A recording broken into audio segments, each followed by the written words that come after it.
and the Whispering Banyan. In a village nestled by a deep, green forest, lived a girl named Tara. She had curious eyes and feet that loved to wander. The forest was her favorite playground, full of secrets and sunshine. One morning she saw a little squirrel chattering nervously on a branch. "What's wrong, little one?" Tara asked softly. The squirrel scampered down and tugged at her dress, pointing deeper into the woods with his tiny paw. Tara followed the squirrel to the heart of the forest, where a magnificent great banyan tree stood. Its branches reached for the sky like wise old arms. But it looked sad. A faint, tired voice whispered on the wind, "Help, please." Tara looked all around. "Who's there?" she called out. "It is I," the voice sighed. "The old banyan. A great stone has rolled against my roots, and I cannot drink from the earth. I feel so weak." Tara saw the problem. A huge, mossy boulder was wedged tightly against the tree's main root. She pushed with all her might, her little hands pressing against the cold stone, but it wouldn't move an inch. "It's too heavy," she puffed. She looked around and saw a long, sturdy branch that had fallen nearby. "I have an idea," she told the tree. She wedged one end of the branch under the boulder and placed a smaller rock beneath it to make a lever. With the squirrel cheering her on from a branch, Tara pushed down on the long end of the branch with all her strength. Grunting with effort, she felt the great boulder shift, creak, groan. With a final thump, the boulder rolled away. The great banyan sighed in relief, a sound like 1,000 leaves rustling at once. "Oh, thank you, clever and kind child," the tree's voice boomed, much stronger now. "You have saved me. For your kindness, you deserve a reward." A single, perfect leaf, shimmering with golden light, floated down from the highest branch and landed gently in Tara's open hands. "Plant this," the tree whispered, "and remember that a kind heart can move mountains." Tara planted the golden leaf in her garden. The next day, a small tree had grown, with leaves that shimmered just like the one the banyan had given her. Whenever a friend was sad, Tara would give them a leaf from her little tree, and it would fill their heart with the warmth of her kindness. Boy.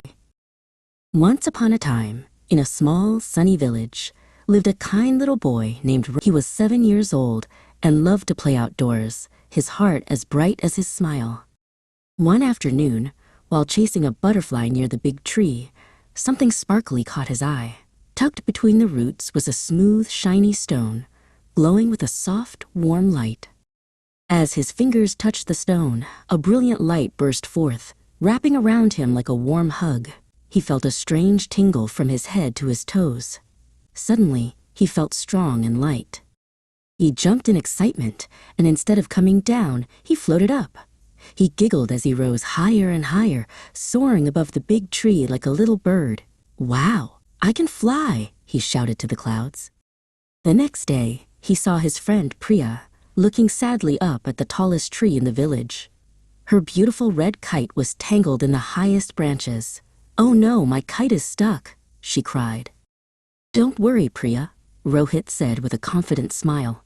Before she could ask how, he zipped into the air, a blur of motion, flying straight towards the tangled kite.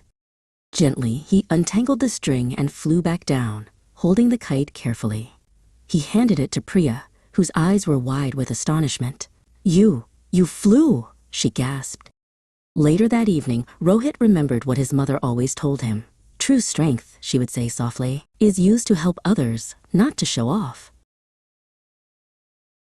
From that day on, Rohit became the village's little helper. He would gently help elders cross the busy road, making sure they were safe.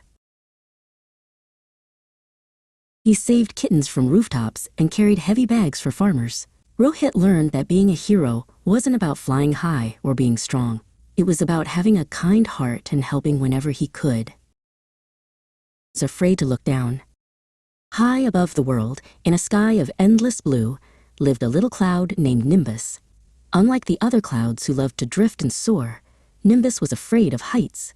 He would cling to his big, billowy parent cloud, too scared to peek at the world so far below. One sunny afternoon, a cheerful bluebird with feathers the color of the sky fluttered by. "Hello there, little cloud," she chirped. "Why do you look so worried on such a beautiful day?" "I'm scared of looking down," whispered Nimbus. "The world seems so far away." The bluebird smiled kindly. "Oh, but you're missing so much. There are tall green trees that tickle the sky and rivers that sparkle like diamonds. Taking a deep breath, Nimbus shuffled to the edge and dared to take a tiny peek. He saw a patch of green and a sliver of shimmering blue. It wasn't scary at all. It was pretty. A small smile formed on Nimbus's face. He floated a little way on his own, feeling the gentle breeze lift him up.